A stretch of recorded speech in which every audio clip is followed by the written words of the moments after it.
Want to speak real Italian from your first lesson? Sign up for your free lifetime account at ItalianPod101.com. Hello everyone, welcome back to ItalianPod101.com. My name is Daisy. Mi chiamo Daisy. And in this video we're going to talk about 3 easy Italian recipes. 3 facili ricette italiane. 3 facili ricette italiane.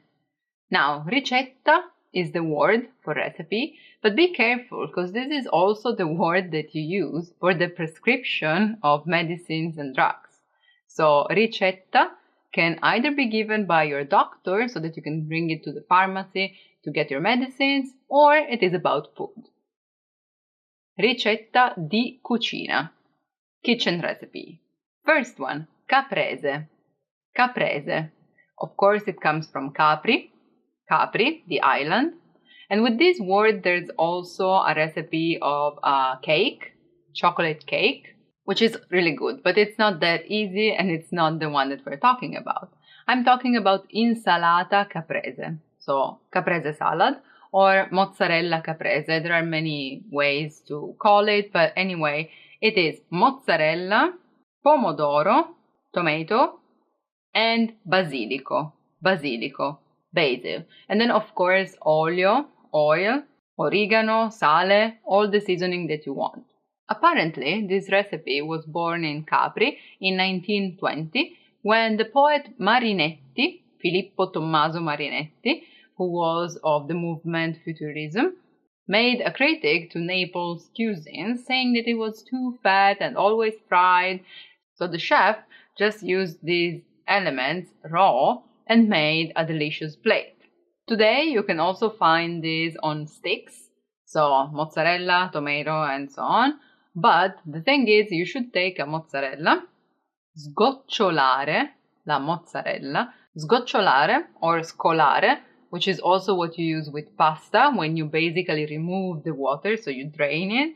Sgocciolare la mozzarella, or actually you can even dab it with a cloth, so tamponare, so that it gets drier, okay? But not too much, because you still want it to be really juicy, right? You just don't want to be watery. So you take the mozzarella, you do this thing, and then you cut it in slices, actually really thin, and you do the same with the tomatoes, and then you just put them layered on the plate, not on top of each other, one next to the other, and in between you put some basil, so you will find actually the Italian flag, because it's going to be white, red, and green, right? And then you season it, and you eat everything raw. It's really fresh, and it's really popular in summer. One of my favorites as well. Here the secret is to use fresh ingredients, and I would say, if possible, Italian ones. Number 2, carbonara. Carbonara. Everyone knows pasta carbonara. It seems that carbonara was born in 1944 when an American soldier used the ingredients that he had and a lot of fantasy. In fact, he used eggs, cheese, and bacon, which nowadays is guanciale. So in the beginning it was bacon, but then we just had guanciale. I mean, we did have guanciale and pancetta, but anyway, be careful here. What we use is guanciale. There are several versions, but the traditional one wants the guanciale in it. What's guanciale? It's the cheek of the pig, basically. In fact, guancia means cheek.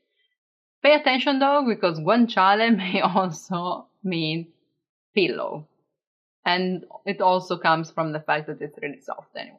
So as I was saying, there are many versions, even with different cheese, like for example cream, panna, or parmigiano, parmesan, but the traditional one wants pecorino cheese, pecorino. So you have to dice the guanciale, tagliare a cubetti, where cubo is dice or dado even, and cubetti are small ones. After you have it on your fry pan, you want to keep it there and just add it at very last so that it keeps the crunchiness that you want. In fact, you have to take the yolk, so just the tuorlo dell'uovo, the yellow part, mix it together with pecorino cheese, and then put it on the strained pasta. And only at that point you can add the guanciale. Actually, you're supposed to mix the pasta in the pan where you fried the guanciale. Don't forget black pepper, pepe nero, and yes, you can use spaghetti, which is the most common one, spaghetti, but actually in Rome you will find it with short pasta as well. For example, rigatoni. So try many versions and let me know which one is your favorite.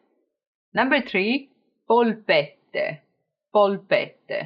meatballs. Okay, this is not actually Italian, like 100%, because meatballs are everywhere and each country has its own recipe. But I feel like meatballs have a big place in the Italian cuisine. Just don't put it necessarily with spaghetti, because we don't actually do that. You may find some pasta and it's cooked in the oven with really small meatballs, but it's not the big ones, okay? Anyway, in order to make polpette, you want to find some minced meat and put it together with mollica di pane, or pane raffermo. So either breadcrumbs, the inside of the bread, or stale bread, old one, let's say. So you put that in milk so that it softens. Then you squeeze it, lo strizzi. Strizzare is to squeeze. Strizzi la mollica dal latte. So you squeeze it and take the milk, latte, away. Then you put it together with meat and eggs. Some people use it inside, some people use it just on the outside. But anyway, then you season it. For example, you use parsley, prezzemolo, pepe, sale, black pepper and salt, but also noce moscata, nutmeg. Some people also put mortadella and salsiccia, sausages, or anyway leftovers in general, avanzi, leftovers. Then you put some more bread on the outside, but this one is a grated bread. We call it pane grattugiato, so that it's not super sticky, right? And then you can either fry them in the pan or cook them in the oven. So bake them, which would be less fat, I'd say.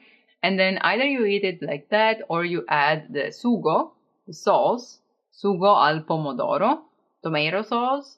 And some people also make the vegetarian version, so for example with eggplants, melanzane, or zucchine. So yeah, those were 3 easy Italian recipes that I hope you'll try and let me know in the comments how it went and what you liked the most. Also, if you haven't done it yet, you can sign up for your free lifetime account on ItalianPod101.com in order to learn Italian in the fastest, easiest, and most fun way possible. Thank you for watching. I'll see you soon. Ciao ciao. Bye bye. Want to speed up your language learning? Take your very first lesson with us. You'll start speaking in minutes and master real conversations. Sign up for your free lifetime account. Just click the link in the description.